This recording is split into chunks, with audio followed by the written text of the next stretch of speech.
ఊరికే టైం బొక్క. ఏం దొరుకుద్ది హబ్బ ఉందా? బాబు గారింట్లో సోదా చేయటం అంటే దేవుడి హుండీలో చెయ్యట్లంటే. అయ్యే బాబోయ్, ఈ బెడ్రూమ్ ఏంటి ఇంత పెద్దగా ఉంది? ఇలాంటి ఇంట్లో రైడ్కి రావడం ఇది ఫస్ట్ టైం. అవును.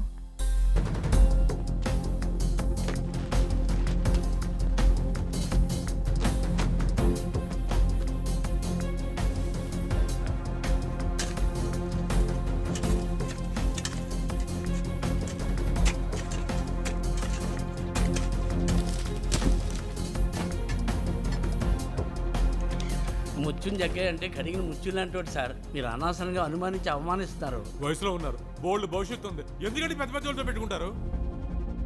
నాకు పని చేసేవాళ్ళు కావాలి, సలహాలు ఇచ్చేవాళ్ళు కాదు. మీ సలహాలు అభిప్రాయాల్ని మడిచి ముత్యం జగ్గయ్య పెట్టండి. రాజా మహారాజా, ఇక్కడేం దొరకదు రాజా. మర్యాదగా వెళ్ళిపో రాజా. సార్ అంతా వెతికాం సార్, ఇక్కడ ఏం కనిపించలేదు. మొత్తం వెతికాను సార్, ఏమీ దొరకలేదు. ఇక్కడ కూడా ఏం దొరకలేదు సార్. బాడీ బాగా హీట్ ఎక్కినట్టున్నది. ఏం దొరకదు రాజా. మజ్జిగ దాగి వెళ్ళిపో.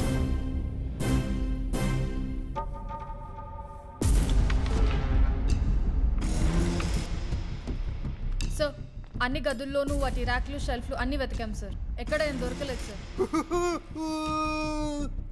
మళ్ళీ వెతకండి, చిన్న ప్లేస్ కూడా వదలకండి. వెళ్ళండి. సార్, ఇంటి వెనకాల పెరట్లో గడ్డివాముల్లో మొత్తం వెతికాం sir. Yes, sir. Everything is clean, ఎక్కడ ఏమీ దొరకలేదు. బావిలో పెద్ద పెద్ద వెజల్స్ లో పాత కార్లు ఏమైనా ఉంటే వాటిలో మళ్ళీ వెతకండి. We need to get something. Yes, sir. Okay okay. ఏంటి ఆఫీసర్, ఫైర్ తగ్గిపోనదా? పోనీ నేను ఇవ్వనా?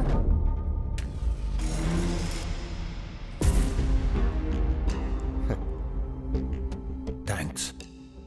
ఎవరేమిచ్చినా 100 రెట్లు తిరిగి ఇచ్చేయటం నాకు అలవాటు. గవర్నమెంట్ వేలలో జీతం ఇస్తేనే నేను కోట్లలో బ్లాక్ మనీ అప్పచెప్తున్నాను. మీరు నిప్పిస్తే చాలు, నేను తగలబెట్టేస్తా. నువ్వెన్ని డైలాగులు వేసినా ఇక్కడ ఏమీ దొరకదు. నా మాటిని వెళ్ళిపో రాజా. మా అయ్య కదూ.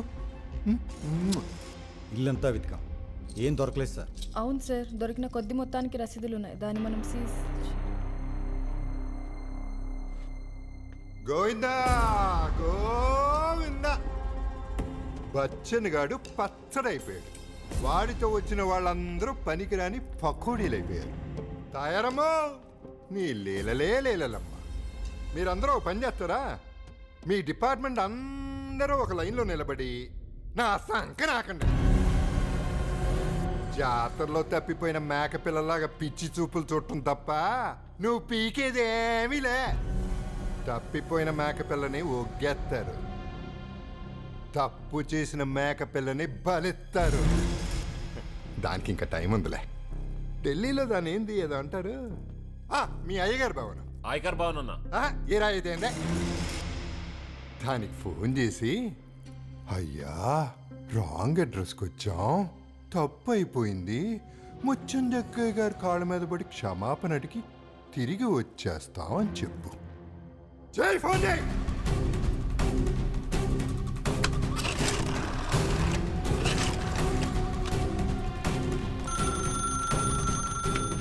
Hello, good afternoon sir.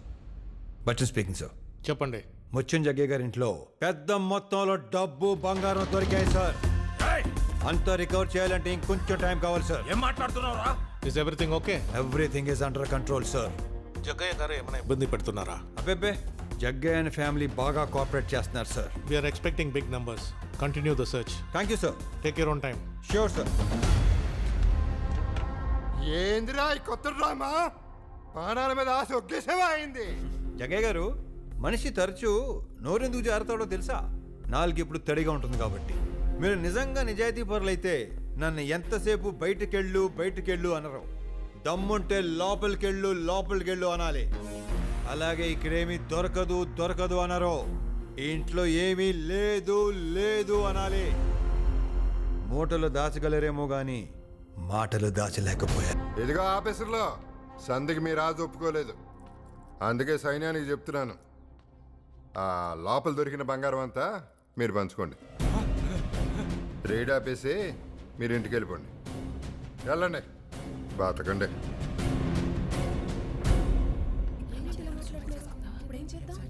అది అందరూ మొహట పడుతున్నారు నా ఓడి జగ్గయ్య గారికి. అవును సార్, మా నాన్న గుండె ఆపరేషన్ చేయించాలి. 1,00,000 రూపాయలు అవుతుందన్నారు డాక్టర్లు. నా జీతం 3,500. ఆ 1,00,000 సంపాదించేలోపు ఆయన గుండె ఎక్కడ ఆగిపోతుందో అని భయంగా ఉంది సార్. మా చెల్లి పెళ్లి చేయాలి సార్. 2 లక్షలు కట్నం అడిగారు. కట్నం అడగడం నేరం కానప్పుడు లంచం నేరం ఎలా అవుతుంది సార్? ఇదే నా ఫస్ట్ రైడ్, అప్పుడే లంచమా? నాది ఫస్ట్ రైడే. ఫస్ట్ రైడ్తో లైఫ్ సెటిల్ అయిపోతుంది. ఇలాంటి ఆఫర్లు మళ్ళీ మళ్ళీ రావు. నాకు ఓకే. బహుశా ఇదే నా చివరి రైడ్ ఏమో సార్. నెక్స్ట్ మంత్ నేను రిటైర్ అవుతున్నాను సార్. ఇంతవరకు నేను లంచం తీసుకోలేదు, తీసుకోను. అమ్మయ్యా, ఒక వాడా తగ్గింది. మరి నీ సంగతి ఏంటి? ఈ చాకరీ నా వల్ల కాదండి, నాకు ఓకే. ఓకే, ఏ నువ్వే రిచ్ అయిపోవాలా? నాది కూడా సేమ్ ఫీలింగ్. Double okay. నాది కూడా సేమ్ ఫీలింగ్. అవసరాలు అందరికీ ఉంటాయి, అవకాశాలు కొందరికే వస్తాయి. ఈ ఒక్క రైడ్ జరిగితే దేశం ఏ మారిపోదు, కానీ ఈ రైడ్ వల్ల మన జీవితాలే మారిపోవచ్చు. అందుకే కులం చెడ్డ సుఖం దక్కాలి. దొంగతనం చెయ్యాలని డిసైడ్ అయినప్పుడు 100 రూపాయలు కాదు, 100 కోట్లు కొట్టాలి. 200 కోట్లైనా మీరు రెడీ. ఈ మాత్రానికి వీడి ఆఫర్ ఇస్తే అదే మొత్తం పట్టుకుంటే ఈ ట్విస్ట్ నేను ఊహించలేదు. అమ్మ బచ్చన్ బాబు, పెద్ద మొత్తంలో పట్టుకొని మనమే పెద్ద ఆఫర్ ఇద్దాం. ఏమంటారు? ఈ ఇంట్లో ఇంచు కూడా వదలకండి. తవ్వినోడికి తవ్వినంత, పట్టుకోనోడికి పట్టుకోనంత. గోడలు బద్దలు కొట్టండి, లాకర్లు పగలు కొట్టండి, ఎవరైనా అడ్డొస్తే రక్ కొట్టండి.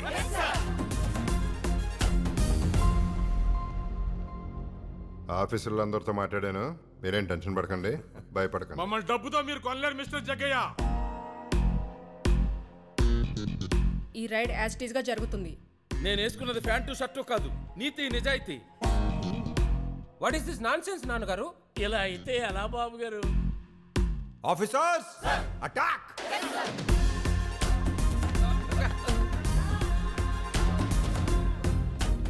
రామ్మూర్తి గారు, సుబ్బారాయుడు గారు, ఈయన ఊరు హెడ్ మాస్టర్, ఈయనేమో పోస్ట్ మాస్టర్. ఈ రేడ్కి వీళ్ళే విట్నెస్. అయ్యా, ఇందులో మా ప్రమేయం ఏం లేదు. మీరే మాకు దేవుడు, దయచేసి మమ్మల్ని క్షమించండి. నమస్కారం.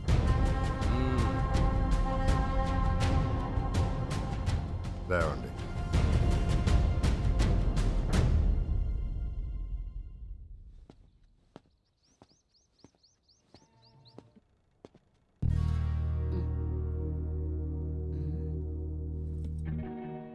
ఏ మ్యాన్, ఎవరు నువ్వు?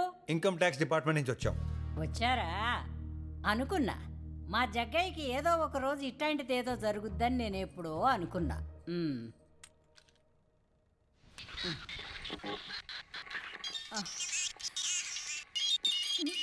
పాడు చేసావుగా, మొత్తం నాశనం చేసావుగా.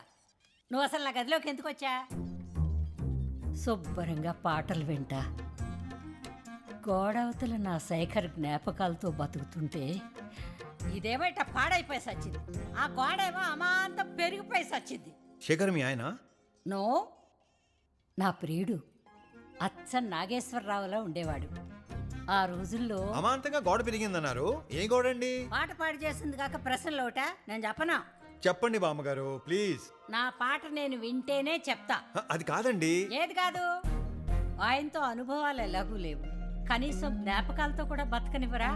నేనిప్పుడు పాట విని తీరాలి, అంతే.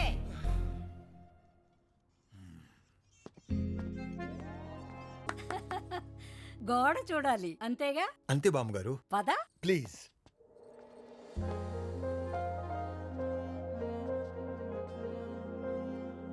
నా కలల మేడని కప్పేసిన గోడ కూల్చేద్దామా? హ్మ్. నరేష్,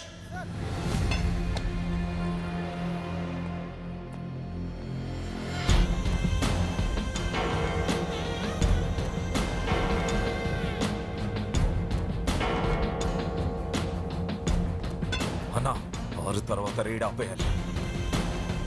చిన్నోడా అన్నా, 6 తర్వాత రైడ్ చేయకూడదు. నువ్వు చెప్పిన రూలే. 6 గంటల తర్వాత అంటే అసుర సంధ్యా వేళ, అంటే రాక్షసులు తిరిగే వేళ. ఇక్కడ రాక్షసులు తిరుగుతారు కూడా.